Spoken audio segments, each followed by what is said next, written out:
नमस्कार, स्वागत है आप सभी का। आप देख रहे हैं हमारा खास कार्यक्रम इकॉनमी टुडे। मैं हूं अजय मिश्र। कारोबार जगत की तमाम खबरों पर रहती है हमारी नज़र। आपको बताते हैं कि आज बाजारों का हाल कैसा है और क्या कुछ आप स्ट्रैटेजी बना सकते हैं। आर्थिक जगत की तमाम खबरों पर डालेंगे निगाह, लेकिन सबसे पहले नजर डालते हैं आज की टॉप लाइन्स पर। वित्त मंत्री निर्मला सीतारमण 3 दिनों के श्रीलंका दौरे पर जा रही हैं। NAM 200 सम्मेलन में हिस्सा लेने के अलावा सोलर, इलेक्ट्रिफिकेशन की कुछ परियोजनाओं और SBI की शाखाओं की भी करेंगी शुरुआत। एप्पल की ओर से जारी अलर्ट मैसेज की जांच करेगी भारत सरकार। देश की साइबर सिक्योरिटी एजेंसी CERT-IN की मदद से की जाने वाली जांच में एप्पल कंपनी सहित सभी प्रभावित लोगों से जांच में सहयोग की appeal. RBI governor Shaktikanta Das को भरोसा, दूसरी तिमाही में देश की विकास दर चौंका सकती है। दूसरी तिमाही में GDP में 6.5% की बढ़त का अनुमान, पहली तिमाही में 7.8% रही थी विकास दर। और एशियाई बाजारों में मिलीजुली शुरुआत। आज मामूली गिरावट के साथ खुले सेंसेक्स और निफ्टी। कल कारोबार के आखिर में लाल निशान के साथ बंद हुए कुछ भारतीय शेयर। ये कुछ टॉप लाइन्स जिन पर हमारी निगाह रहेगी और आपको बताएंगे कि वित्त मंत्री का क्या कुछ कार्यक्रम है। काफ़ी इंपॉर्टेंट दौरा ये। केंद्रीय वित्त मंत्री निर्मला सीतारमण बुधवार को 3 दिवसीय श्रीलंका दौरे पर रवाना हो रही हैं। यात्रा के दौरान सीतारमण श्रीलंका में भारतीय मूल के तमिलों के पहुंचने की 200वीं वर्षगांठ मनाने के लिए श्रीलंका सरकार द्वारा सुगाथादासा इंडोर स्टेडियम में आयोजित NAM 200 में सम्मानित अतिथि के रूप में वो भाषण देंगे। वित्त मंत्रालय की एक प्रेस विज्ञप्ति के अनुसार श्रीलंका के राष्ट्रपति रानिल विक्रमसिंघे, श्रीलंका के प्रधानमंत्री दिनेश गुणवर्धने, श्रीलंका के जल आपूर्ति और संपदा अवसंरचना विकास मंत्री जीवन थोंडामन और राजनीतिक दलों के वरिष्ठ नेताओं के साथ साथ कई गणमान्य व्यक्ति NAM 200 का हिस्सा होंगे। 3 दिनों के श्रीलंका दौरे के दौरान वित्त मंत्री रानिल विक्रमसिंघे और दिनेश गुणवर्धने के साथ बैठकें करेंगे।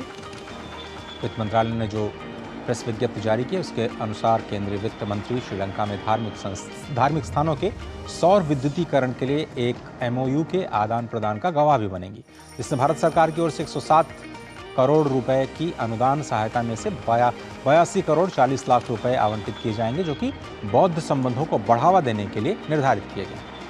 निर्मला सीतारमण 2 और 3 नवंबर को त्रिंकोमाली और जाफना में SBI शाखाओं का भी उद्घाटन करेंगे।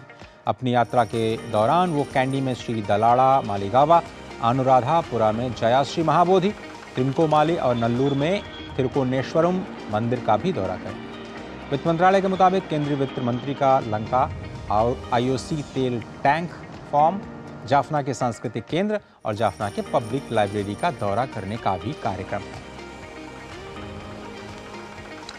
सरकार ने एप्पल कंपनी की ओर से कुछ ग्राहकों को भेजे गए सिक्योरिटी अलर्ट मैसेज की जांच कराने का फैसला लिया है। केंद्रीय दूरसंचार एवं IT मंत्री अश्विनी वैष्णव ने कंपनी और प्रभावित लोगों से इस जांच की प्रक्रिया में शामिल होने की अपील की है। आइए देखते हैं रिपोर्ट।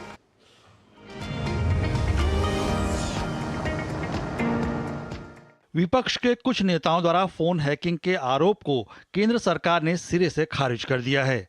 केंद्रीय संचार, इलेक्ट्रॉनिक्स और सूचना प्रौद्योगिकी मंत्री अश्विनी वैष्णव ने कहा है कि कुछ नेताओं के आरोपों पर सरकार बहुत गंभीर है और इस मुद्दे की तह तक जाएगी और जांच के आदेश दे दिए गए हैं। कुछ ऑनरेबल MPs और कुछ कई अन्य सिटीजन्स ने जो मुद्दा उठाया है कि उनके पास एप्पल से एक अलर्ट आया है, उसके बारे में मैं आपको क्लियरली कहना चाहता हूं कि सरकार इस मुद्दे पर बहुत कंसर्न्ड है और इस मुद्दे के तह तक जाएंगे।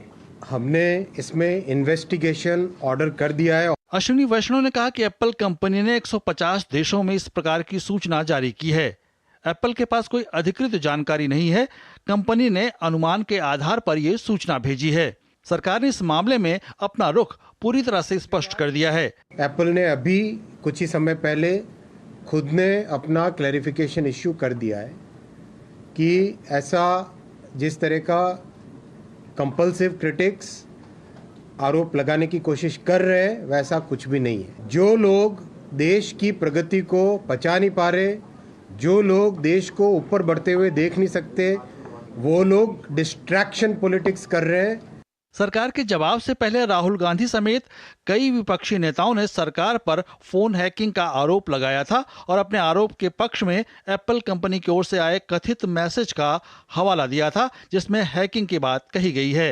एप्पल कंपनी की ओर से भी इस मामले में प्रतिक्रिया सामने आई है, जिसमें एप्पल कंपनी ने कहा है कि कंपनी किसी भी तरह के स्टेट स्पॉन्सर्ड अटैक की सूचना नहीं देती है। इस बात की संभावना है कि एप्पल कंपनी के कुछ अलर्ट गलत हो सकते हैं। इन आरोपों से पहले भी विपक्ष के नेता सरकार पर पेगासस मुद्दे पर आरोप लगा चुके हैं, लेकिन पूरा मामला झूठा निकला और सुप्रीम कोर्ट में भी विपक्षी नेताओं के आरोप ठहर नहीं पाए थे। इस बार भी एप्पल कंपनी के जिस मैसेज को आधार बनाकर विपक्षी नेता सरकार पर आरोप लगा रहे हैं, उस पर खुद एप्पल कंपनी भी उसकी पुष्टि नहीं कर रही है। ऐसे में ये मामला सिर्फ राजनीतिक नजर आ रहा है। शैलेंद्र मिश्र के साथ bureau report, DD news.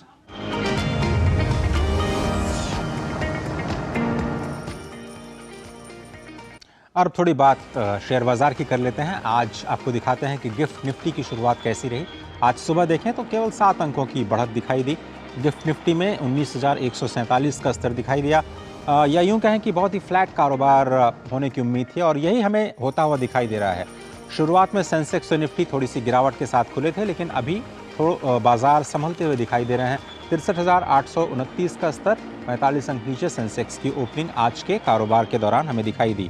Nifty की बात करें तो निफ्टी में भी 2 अंकों की गिरावट, लेकिन अभी ऐसा लग रहा है कि बाजार वापस से कोशिश कर रहे हैं पॉजिटिव टेरिटरी में आने की। और इस वक्त देखें तो निफ्टी 7 अंकों की बढ़त के साथ कारोबार कर रहा है। बिल्कुल फ्लैट कारोबार की शुरुआत हुई है आज। जहां पर खरीदारी का माहौल है वो आपको दिखाते हैं। टॉप गेनर्स आज के अगर हम निफ्टी की बात करें तो उसमें BPCL, Bajaj auto, hero MotoCorp, ONGC और M&M शामिल है। बजाज ऑटो 1.2% की बढ़त के साथ कारोबार कर रहा है। L&T में भी तेज़ी दिखाई दी। L&T ने शानदार नतीजे जारी किए। डॉक्टर रेड्डीज 0.25% की बढ़त के साथ कारोबार कर रहा है। सिप्ला और SBI लाइफ में भी आज बढ़त देखी जा रही है। जहां पर थोड़ी सी गिरावट है उस पर निगाह डाल लेते हैं। JSW स्टील इस वक्त 1.5% की गिरावट के साथ कारोबार कर रहा है। थोड़े से आंकड़ों में चेंज होता हुआ।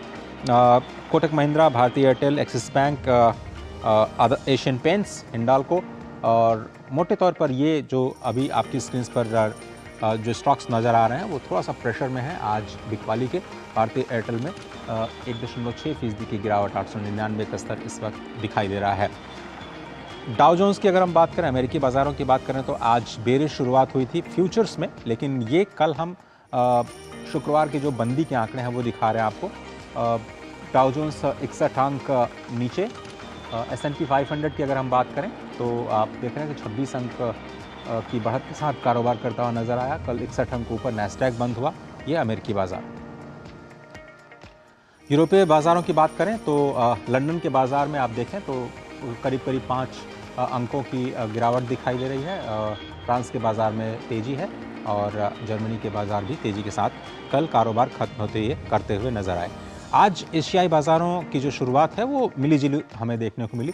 निकी की बात करें 616 अंक की बढ़त, अच्छी खासी बढ़त दिखाई दे रही है। आप देखें 616 अंक सबसे ज़्यादा जापान के इंडाइसेस में हमें कारोबार होता हुआ दिखाई दे रहा है। हैंगसेंग 12 अंक नीचे और कॉस्पी में 23 अंकों की तेज़ी के साथ कारोबार आज सुबह होता हुआ दिखाई दिया। रिफ्लेक्ट करता हुआ भारतीय बाजार पहले नेगेटिव बायस के साथ थोड़ा सा खुला था, लेकिन अब पॉजिटिविटी धीरे धीरे वापस आ रही है। क्रूड ऑयल की हम बात कर लेते हैं। क्रूड ऑयल का जो स्तर है वो काफ़ी इंपॉर्टेंट इंडियन इकॉनमी के लिहाज से 87 का स्तर हमें दिखाई दे रहा है। 87.41 का स्तर इस वक्त दिखाई दे रहा है। ये समझना ज़रूरी है कि जो कच्चे तेल की कीमतें हैं उसमें थोड़ी सी नरमी देखने को मिली है। सोने के भाव में भी थोड़ी सी नरमी देखने को मिली है। चलिए एक छोटा सा ब्रेक लेते हैं। ब्रेक के बाद हम वापस आएंगे तो आज का फोकस कोर सेक्टर के ग्रोथ पर हम बात करेंगे। कोर सेक्टर क्यों इंपॉर्टेंट है देश की इकॉनमी के लिए, उस पर हम चर्चा करेंगे अपने खास मेहमान के साथ। कहीं मत जाइए, देखते रहिए इकॉनमी। अलग हैं हम, ये रफ्तार नई है, ये रफ्तार सही है, ये जज्बा नया है, खुद ब खुद बयां है। आयशर प्राइमर G3, जज्बा नया, जीत नई। तुम्हें पता है इन्वेस्टर्स के लिए एक इन्वेस्टर प्रोटेक्शन फंड होता है IPF। लेकिन अगर तुम्हारा ट्रेड एक्सचेंज पर एग्जीक्यूट नहीं हुआ या फिर कोई गारंटीड रिटर्न्स वाली स्कीम है तो ये IPF आपकी मदद नहीं कर सकता है। और अगर आपका ब्रोकर ही डिफॉल्टर बन जाए तो फिर IPF आपको कॉम्पेंसेशन दिला सकता है। कहां से सीखा? NSE की साइट पर। सोच कर समझ कर इन्वेस्ट कर। साल बरस और सदी नहीं, एक युग गुजर जाएगा। उम्र न पूछो वंडर की, जब फर्क नजर आएगा। वंडर सीमेंट, फर्क नजर आएगा। एक बार स्वागत है आप सभी का। आप देख रहे हैं इकॉनमी टुडे और अब बात करते हैं आज के फोकस की।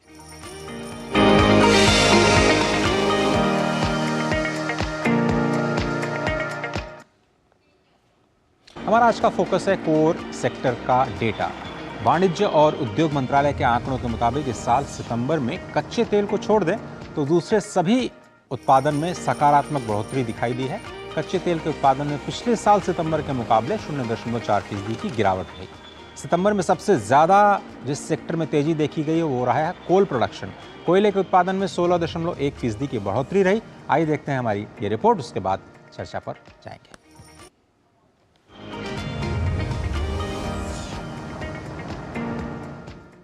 सितंबर महीने में देश में 8 प्रमुख उद्योगों के सूचकांक में शानदार बढ़ोतरी दर्ज की गई है।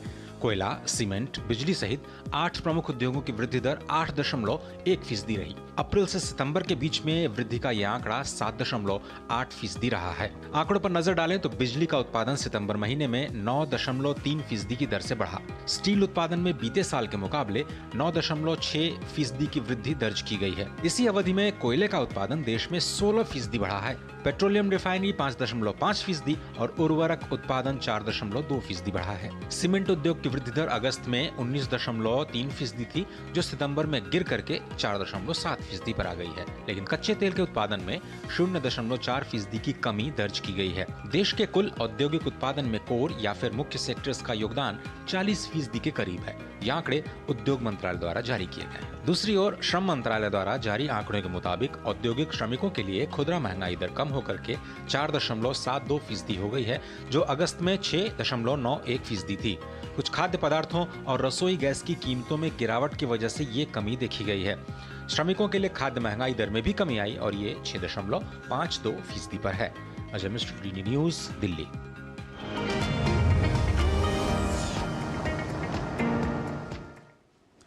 शुभमय भट्टाचार्य जी, वरिष्ठ आर्थिक पत्रकार, इस कार्यक्रम में शामिल हो रहे हैं। शुभमय जी, बहुत बहुत धन्यवाद।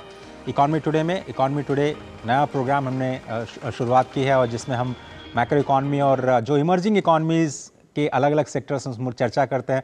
उम्मीद है कि कुछ नए इंडस्ट्री 4.0 या फिर जो नई तकनीक है उस पर भी हम आपके साथ चर्चा में शामिल होंगे। आज हमारी चर्चा का विषय है कोर सेक्टर का डेटा और पहला नाम मुझे आप ही का ध्यान आया। लगातार आप मैक्रो इकोनॉमिक जो आंकड़े हैं उन पर निगाह रखते हैं। ये जो हमें तेजी दिखाई दी है 8.1% की कोर सेक्टर का इंपॉर्टेंस क्या है? शुरुआत उसी से करते हैं, उसके बाद फिर थोड़ा डिटेल में जाएंगे। Thank you.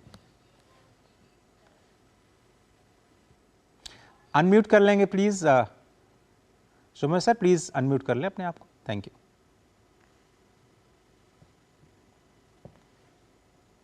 धन्यवाद अजय, मुझे बुलाने के लिए। और मेरी आवाज ठीक ठाक आ रही है? बिल्कुल आ रही है सर जी। बिल्कुल। कोर सेक्टर का महत्व इसलिए है कि कोर सेक्टर का, जैसे आपने बताया, कि वो सेक्टर्स हैं जैसे सीमेंट, स्टील, इलेक्ट्रिसिटी, कोल, फर्टिलाइजर्स वगैरह।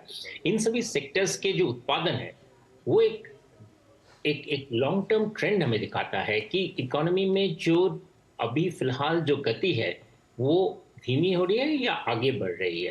तो एक लीडिंग इंडिकेटर के हिसाब से हमारे सामने ये कोर सेक्टर के प्रोडक्शन के फिगर्स आते हैं। जैसे आप अभी बात कर रहे थे कि LPG गैस के प्राइसेस कम होने से उसकी वजह से दामों में कम आई है। तो इस तरह की बहुत सारी जो चीज़ें इंटरेस्टिंग इकोनॉमी के लिए साबित होता है वो सबसे पहले हमें कोर सेक्टर के डेटा से ही पता चलता है।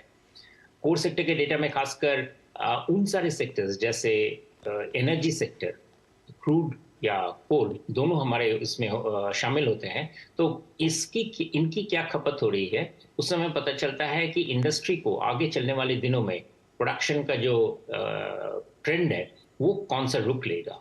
अगर कोल के प्रोडक्शन में अगर कमी आती है या इलेक्ट्रिसिटी के प्रोडक्शन में अगर कमी आती है, तो निश्चित है प्रोडक्शन में, यानी कि आगे चलकर कंपनियों की जो प्रोडक्शन के जो टेंडेंसीज हैं उसमें कमी आ रही होगी, क्योंकि ज़्यादातर इलेक्ट्रिसिटी इंडस्ट्री इस्तेमाल करते हैं, ज़्यादातर कोल का जो इस्तेमाल होता है वो होता है इलेक्ट्रिसिटी प्रोडक्शन के लिए। तो एक कैस्केडिंग सारा सेक्टर्स का एक रुझान, बहुत इंपॉर्टेंट रुझान के हिसाब से हमारे सामने आके खड़ा होता है। जी। तो सितंबर में 8.1% की ग्रोथ देखी गई है, इसका क्या मतलब है, और क्या इसका मतलब ये भी है कि जो प्राइवेट सेक्टर का इन्वेस्टमेंट है वो भी पिकअप कर रहा है? क्योंकि हमने देखा कि पिछले 2-3 सालों के दौरान जब मुश्किल में अर्थव्यवस्था थी, सरकारी जो खर्च है वो बढ़ा है। मैं एक छोटा सा ब्रेक लेता हूँ सुमेश सर, उसके बाद वापस आऊँगा तो ये समझने की कोशिश करेंगे कि क्या निजी क्षेत्र कदम ताल करने की कोशिश कर रहा है सरकार के साथ में इन्वेस्टमेंट के लिहाज से। छोटा सा ब्रेक, कहीं मत जाइए, आप देख रहे हैं इकोनॉमी टुडे। आप क्या देख रहे हो पापा? तुम कहते हो ना कि स्टॉक मार्केट में बहुत सोच समझकर इन्वेस्ट करना चाहिए, बस थोड़ा सा ज्ञान ले रहा हूं। किससे? हर एक स्टॉक्स एक्सपर्ट है, मस्त एजुकेशनल वीडियोस बनाता है और अच्छी इन्वेस्टमेंट की टिप्स भी देता है। पापा इन वीडियोस पे ना जाएं, अपना रिसर्च खुद करें या सेबी रजिस्टर्ड इन्वेस्टमेंट एडवाइजर से संपर्क करें। एजुकेशन के नाम पर कुछ इन्फ्लुएंसर्स अक्सर इन्वेस्टर को मिसगाइड करते हैं, नुकसान आपका होगा। सोचकर समझकर इन्वेस्ट कर। साल बरस और सदी नहीं, एक युग गुजर जाएगा, उम्र न पूछो वंडर की, जब फर्क नजर आएगा। वंडर सीमेंट, फर्क नजर आएगा। स्वागत है आप सभी का, आप देख रहे हैं इकोनॉमी टुडे। शुमे भट्टाचार्य जी हमारे साथ बने हुए हैं, वरिष्ठ आर्थिक पत्रकार, और हम चर्चा कर रहे हैं कोर सेक्टर, उसके इंपॉर्टेंस की इकोनॉमी में। शुमे जी, तो क्या ये जो अपटिक आया है, हालांकि 4 मंथ्स का लो हमें दिखाई दिया है, जो आंकड़े हैं उसके मुताबिक अगस्त में 14 मंथ्स हाई 12.1% था, उसके बाद सितंबर की हम बात करें तो थोड़ा सा 8% के आसपास दिखाई दिया, फिर 8.1 का हमें ये जो आंकड़ा है वो दिखाई दिया है। ज़रूर थोड़ी सी स्लो डाउन हमें देखने को मिली है, लेकिन ओवरऑल अगर आप देखें तो वो शायद 8% के आसपास ऑन एन एवरेज कर रहा है इस पूरे फिस्कल के दौरान। तो ये 8% की जो ग्रोथ है वो ठीक है, अच्छी है, कैसे आप आंकते हैं इसको? एक चीज है कि ये जो ग्रोथ रेट है वो पिछले साल के हायर ग्रोथ रेट के बेसिस पे आ रहा है, यानी कि पिछले साल इस वक्त करीब 9.8% एवरेज ग्रोथ रेट चल रहा था अप्रैल से सितंबर के महीने में। तो उस पीरियड के कंपैरिजन में अगर हम 7.8% चल रहे हैं, तो इसका मतलब है कि हाई ग्रोथ होने के बावजूद ग्रोथ रेट अभी भी बरकरार है और बन रहा है। तो दैट समथिंग जो काफी सिग्निफिकेंट है। दूसरा, अगर आप मंथ बाय मंथ अगर देखें तो हमारे जो इस साल का अगर आप फिगर्स देखें, मार्च, अप्रैल, मई, जून वगैरह के जो फिगर्स हैं, वो उनमें रेट था अराउंड औसतन 4.2, 4.6, 6.2 इस तरह से चल रहा था। ये बढ़ना शुरू हुआ है जुलाई से, और जैसे अपने अगस्त में कहा कि वो 12.5% में गया है, सितंबर में 8.1। तो मैं इसको मोर और लेस एक एक्सेलरेशन के हिसाब से देख रहा हूँ कि धीरे धीरे ये एक्सेलरेशन बढ़ रहा है, और ये एक्सेलरेशन का एक बहुत बड़ा, जैसे आपने टिप्पणी किया कि जैसे कोयला का, साथ में इलेक्ट्रिसिटी का, इन दोनों के खपत में काफी ज्यादा इंप्रेसिव डेवलपमेंट आ रहा है। मैं खासकर इलेक्ट्रिसिटी को इन पूरे कोर सेक्टर में काफी सिग्निफिकेंट देखता हूं, क्योंकि इलेक्ट्रिसिटी का जो प्रोडक्शन है वो एक प्रोडक्शन इकोनॉमी में क्या प्रोडक्शन ट्रेंड आएगा उसका एक बहुत अच्छा संकेत रहता है। तो electricity even with in core sector, crude का जो आउटपुट है जो अभी थोड़ा सा इस महीने में थोड़ा सा फ्लैट रहा, वो डिपेंड करता है ज्यादा बहुत सारी चीजों पे, एक्सपोर्ट ऑर्डर्स पे, क्योंकि हमारे 2.50 मिलियन टन के हमारे जो क्रूड के जो प्रोडक्शन है, रिफाइनरी हम जो रिफाइनरी थ्रूपुट करते हैं, उस थ्रूपुट में अराउंड 50 के करीब एक्सपोर्ट होता है। तो एक्सपोर्ट मार्केट में क्या हो रहा है उसके ऊपर निर्भर करता है। इकोनॉमी के अंदर में उसका मोरलेस जितना मंथ टू मंथ जितना प्रोडक्शन ट्रेंड है वो सिमिलरली रहता है, धीरे धीरे वो शिफ्ट करता है। तो ये है। तो अगर हम सारे चीजों को देखें तो ये वाला चीज एक है फर्टिलाइजर में एक सॉफ्टनेस जो आया था वो मैं एक्सपेक्ट भी कर रहा था, और वो फर्टिलाइजर इसलिए क्योंकि आप अगस्त महीने में मानसून में मानसून धीमा हो गया, फर्टिलाइजर की जो खपत है वो कम हो गया था। वो फर्टिलाइजर का एक्सपेंशन आपको फिर से दिखेगा नेक्स्ट क्रॉप सीजन जैसे शुरू होगा उसमें। इस बारी का जो डेटा में जो वीकनेस है फर्टिलाइजर का, वो पूरी तरह से वो मानसून का इम्पैक्ट था। ओके, तो अगर अब ये समझने की कोशिश करें, अगर हम इससे ये कंक्लूजन शायद निकालने की कोशिश करें कि क्या निजी क्षेत्र निवेश कर रहा है, क्या अब इन्वेस्टमेंट पिकअप हो रहा है प्राइवेट सेक्टर में भी? पहले कोविड के दौरान हमने देखा कि कैपिटल एक्सपेंडिचर सरकार की तरफ से काफ़ी ज़्यादा किया गया और इकॉनमी को सहारा देने की कोशिश की गई।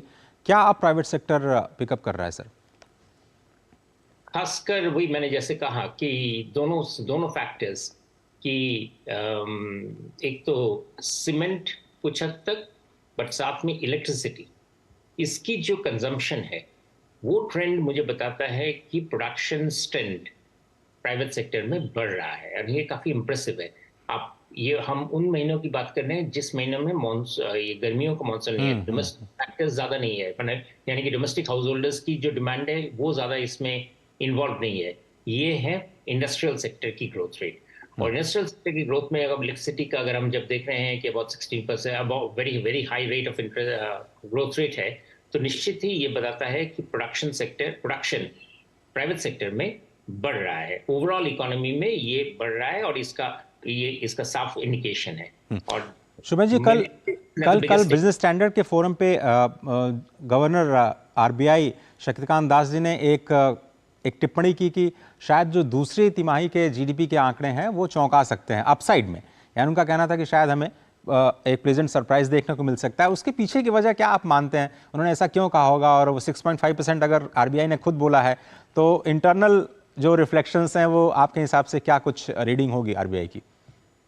बहुत इंपॉर्टेंट चीज आपने रेज किया, और आरबीआई गवर्नर आमतौर से कोई ऐसे कमेंट्स नहीं करते हैं, आमतौर से करते हैं जो out of context, out of जिसे कहते हैं मतलब इकोनॉमी, मतलब विदाउट डेटा ना हो, ऐसा कमेंट नहीं करते।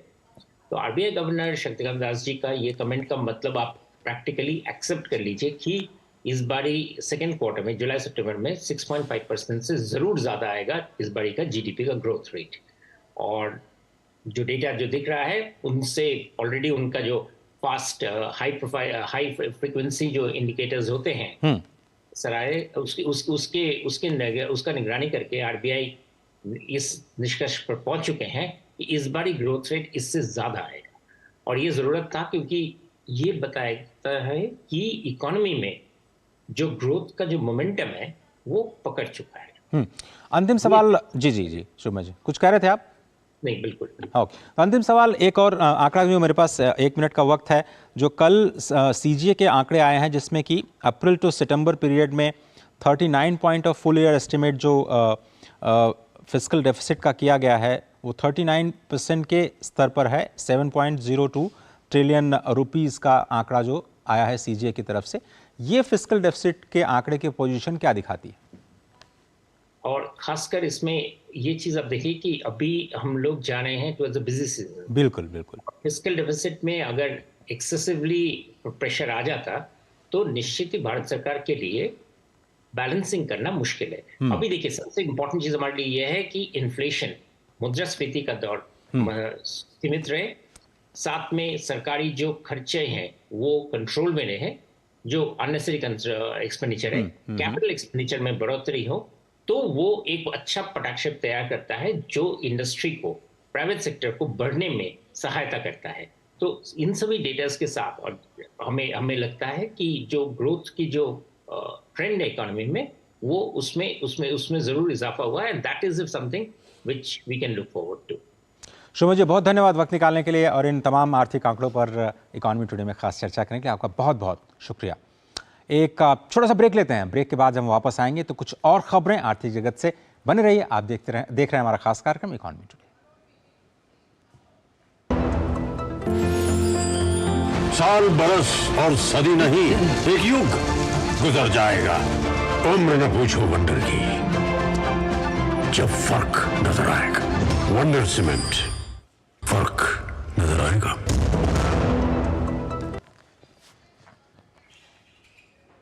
स्वागत है आप सभी का। आप देख रहे हैं इकोनॉमी टुडे और अब नजर डालते हैं कारोबार जगत से जुड़ी कुछ और अहम खबरों पर फटाफट अंदाज में। सरकार ने देश में उत्पादित कच्चे तेल पर अप्रत्याशित लाभ कर बढ़ा दिया, जबकि डीजल निर्यात पर कर में कटौती की गई। आधिकारिक अधिसूचना के अनुसार घरेलू स्तर पर उत्पादित कच्चे तेल पर विशेष अतिरिक्त उत्पाद शुल्क या SAED के रूप में लगाया जाने वाला कर 9,050 रुपए प्रति टन से बढ़ाकर 9,800 रुपए प्रति टन कर दिया गया है। भारतीय रिजर्व बैंक के मुताबिक सितंबर में उद्योगों को दिए जाने वाले ऋण की वृद्धि दर में गिरावट रही, जबकि कृषि तथा सेवा क्षेत्रों में सुधार दर्ज किया गया। केंद्रीय बैंक के आंकड़ों के मुताबिक आवास के लिए कर्ज में नरमी होने के कारण सितंबर 2023 में व्यक्तिगत ऋण वृद्धि भी घटकर सालाना आधार पर 18.2% रह गई। यह एक साल पहले इसी माह में 19.4% थी। कीमतों में नरमी और त्योहारी सीजन के कारण कैलेंडर वर्ष 2023 की तीसरी तिमाही के दौरान देश में सोने की मांग में 10% की वृद्धि रही है। बीती तिमाही में ज्वेलरी की मांग 7% बढ़कर 155.7 टन रही है, जो पिछले वर्ष समान अवधि में 146.2 टन थी। इसी प्रकार सोने की छड़ और सिक्कों की मांग 20% बढ़कर 54.5 टन रही है, जो पिछले वर्ष समान अवधि में 45.4 टन थी।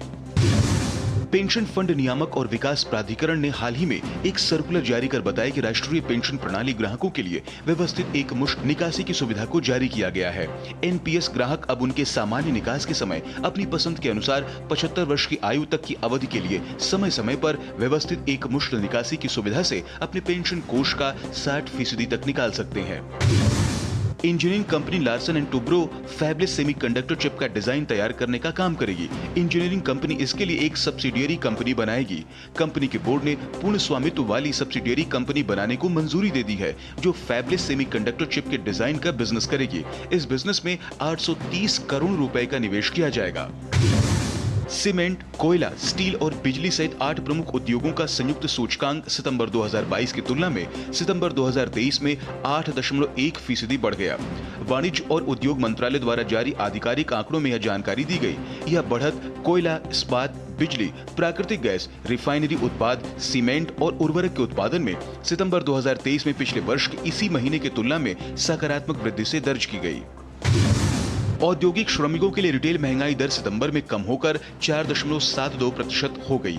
इस साल अगस्त में यह 6.91% थी, जिसका मुख्य कारण कुछ खाद्य पदार्थों और रसोई गैस की कम कीमतें थीं। खाद्य पदार्थों की महंगाई दर भी पिछले महीने के 10.06% और एक साल पहले इसी महीने के दौरान 7.76% के मुकाबले कम होकर 6.52% हो गई। तो उम्मीद है कि हम आपको कारोबार जगत की तमाम सुर्खियों से ज़रूर अपडेट कर पाए। इकोनॉमी टुडे के आज के इस अंक में सिर्फ इतना ही। पूरी टीम को दीजिए इजाज़त। नमस्कार।